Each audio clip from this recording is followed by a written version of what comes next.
السلام علیکم. زه مظفر شاه یم او تاسو ګورئ ام پی نیوز.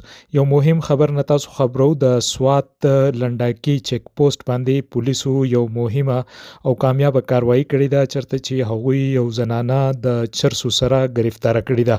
په دې حواله باندې د نورو تفصيلات اغستو د پاره مونږ رابطه کړې ده د لنډاکي چیک پوسټ انچارج تاج محمد صاحب سره. دا غوښنه تفصيلات اخلو. تاج محمد صاحب څه تفصيلات دی هغه را سره شریک کړي. باچا ډیر مهرباني جی. دا منګه نن حسب معمول په خپل چیکین ډیوټي باندې په لنډاکي چیک پوسټ باندې موجودو چې په دې دوران کې د پیښور د طرف نه یو کوسټر 304 نمبر راغی چې هغه موږ د چیکین د پاره ودرو. د ډرایور د سیټ شاته چې کوم د سولو سټي په هغې باندې یو زنانه مشکوکه ناسته وه چې د هغې نوم شاهده زوجې ګلزمین سکنا واړی اپر تیر دی.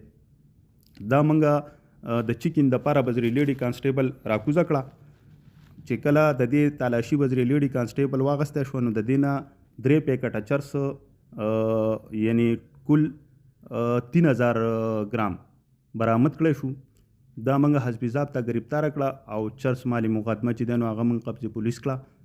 دا منګه د مزید کاروایی د پاره تانه ته شفت کړل. ډیره مهرباني.